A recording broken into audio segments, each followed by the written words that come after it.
मैं दिल्ली बुरारी का अध्यक्ष हूँ, लोकल कमेटी। मैं अपने पूरे मजदूर भाइयों को लेकर के और यहाँ पे हमारे आयशा के जो स्टूडेंट हैं, जो 6 साथी हैं, हंगर स्ट्राइक पे बैठे हुए हैं, उनके समर्थन में आया हूँ मैं यहाँ। तो आप रोज आते हैं? नहीं, मैं आज पहली बार आया हूँ। मैं काफी दिनों से देख रहा था, मैं गाँव में था, सोशल मीडिया के थ्रू हाँ देख रहा था। अभी मैं गाँव से आया हूँ यहाँ पे, तो उसके बाद फिर मैं यहीं हाँ तो सर यही तो पावर है सोशल मीडिया की कि अच्छे से सरकार को हम गिरा सकते हैं। तो आप, मैं यही पूछ रही हूँ आपसे कि आप सोशल मीडिया के थ्रू धर्मेंद्र प्रधान को, मोदी सरकार को, वो सरकार जो जवाबदेही नहीं दे रही है भूख हड़ताल की, उसके बारे में क्या कहना चाहिए? जवाब नहीं दे रही है वो सरकार जो अपने कान में तेल रख के सोई हुई है, ठीक है। और जनता जो है भूखे मर रहे हैं। देश के चारों तरफ देख लीजिए, हाहाकार मचा हुआ है, हर तरफ लूट मचा हुआ है, ठीक है। हाँ, और वो सिर्फ कहते हैं ना खाऊंगा ना खाने दूंगा, लेकिन खा रहे हैं। अभी देखिए ये जो मंदिर का जो हुआ है, चंदा का पैसा पूरा खा गए आरएसएस और बीजेपी वाले मिलकर, पूरा खा गए। कहते हैं मैं ना खाऊंगा ना खाने दूंगा। इस तरह का चल रहा है लेकिन कोई नहीं। अभी मीटिंग अभी करी उन्होंने, पूरी असेंबल करा है ना, बात करी, उसकी बातचीत चल रही है, तो वही खुद जवाब देंगे। अब अमित शाह खुद जवाब देंगे, धर्मेंद्र प्रधान को उनको खुद हटाना पड़ेगा, क्योंकि मीडिया के क्या कहना चाहेंगे सर? एक चीज आपको बताऊं, लोकतांत्रिक सरकार अगर होती तो इनके कंधे पे जवाबदेही होती। इसका मतलब साफ है कि लोकतांत्रिक सरकार नहीं। धर्मेंद्र प्रधान जी इस देश के शिक्षा मंत्री हैं, लोगों के ही शिक्षा मंत्री हैं, लोगों को समझ नहीं पा रहे। मजबूरी उनकी क्या है? बात नहीं सुन रहे हैं सर। बात तो क्यों सुने? मैडम आप एक चीज बताइए, जिस संगठन में वो हैं वह लोकतांत्रिक संगठन नहीं है, और लोकतांत्रिक संगठन है उसका एक सदस्य है वो, और लोकतंत्र के बहाना करके चुनाव जीत के आए हैं। अब वो चुनाव भी लोगों की मत से नहीं जीत रहे। आप सही मायने में अगर देखेंगे तो 3 चुनाव को याद कर लीजिए। लोकतांत्रिक व्यवस्था में ये तीनों चुनाव नहीं हुआ है। महाराष्ट्र नंबर 1 पे है, 48 लाख मत बढ़ा के उन्होंने चुनाव जीत के आया।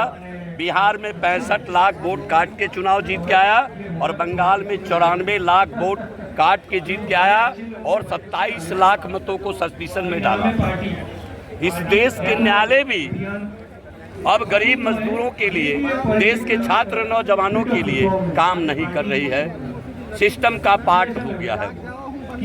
आज किसी बात का धर्मेंद्र प्रधान पे भरोसा नहीं किया जा सकता है, क्योंकि नैतिक मूल्यता उनमें नहीं है। अगर नैतिक मूल्य उनमें होती तो अभी इस्तीफा दे चुके होते।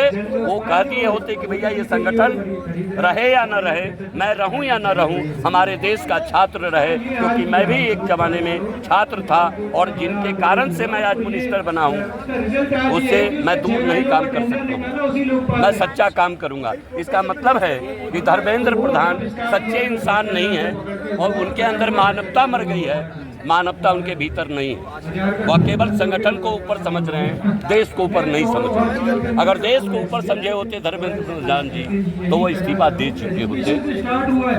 वो नहीं देंगे इस्तीफा। दहशतगर्दी की भी टीम कह रहे हैं ऊपर से। देखिए, दहशतगर्दी कौन कर रहा है देश में, सब लोग देख रहा है। मुझे उस पर बहुत कुछ नहीं कहना है, क्योंकि नेगेटिव चलाने की जो आदत है इस देश में, वो उनके पास मीडिया है नेगेटिव के लिए। हम ये पॉजिटिव वाले लोग हैं, हम पॉजिटिव सोच रखते हैं, हम संघर्ष में विश्वास रखते हैं, और मेरी संघर्ष में वो ताकत है कि धर्मेंद्र प्रधान को आज नहीं तो कल इस्तीफा दे के जाना पड़ेगा।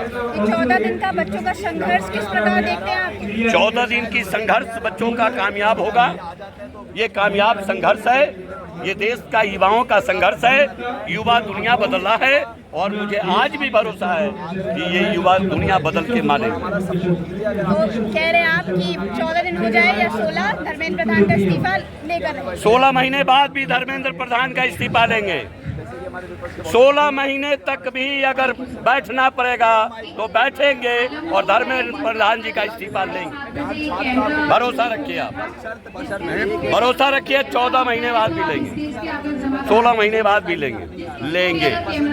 मैडम हमें नहीं मुझे लगता, भरोसा है, हमें नहीं लगता धर्मेंद्र प्रधान इस्तीफा देंगे। क्यों सर? ये इसलिए क्योंकि ये बीजेपी की सरकार है, ये सिर्फ अकेले मोदी की सरकार है। जो मोदी जी कहेंगे वो, क्या मोदी जी के कानों तक अभी आवाज नहीं पहुंची हम लोगों की? यही तो बात है ना सर कि मोदी जी क्यों नहीं कह रहे हैं? ब्रजभूषण शरण को देख लीजिए, क्या उसने इस्तीफा दिया? उसने इस्तीफा दिया नहीं, आज तक उसने इस्तीफा नहीं दिया। केस तो कोर्ट में चल रहा है लेकिन इस्तीफा नहीं दिया है। राजनाथ सिंह ने ये बोला था संघ का कोई व्यक्ति इस्तीफा नहीं देता, और ये हकीकत है। ये जितने बेशर्म लोग हैं ये इस्तीफा नहीं देंगे। हमारे किसान मतलब 700 मर गए, उतने के बाद भी इन्होंने कहा कि हमारी तपस्या में कभी नहीं। तो कांग्रेस जनता पार्टी का भूख हड़ताल, 14 दिनों का ये हड़ताल, क्या ये सब कुछ बदल सकता है? बदल सकता है अगर हम लोग एकजुट से, हमारा युवा एक साथ आ जाए तो ये बिल्कुल बदल सकता है। ऐसी बात नहीं है इनकी बेशर्मी को लाइन पर नहीं लाया जा सकता, इनकी बेशर्मी को लाइन पर लाया जा सकता है। तो अगर हमारे हर युवा को, हर व्यक्ति को जागना हुआ कार्य मेरा नाम ऋषिकेश प्रधान है, मैं उड़ीसा से आया हूँ।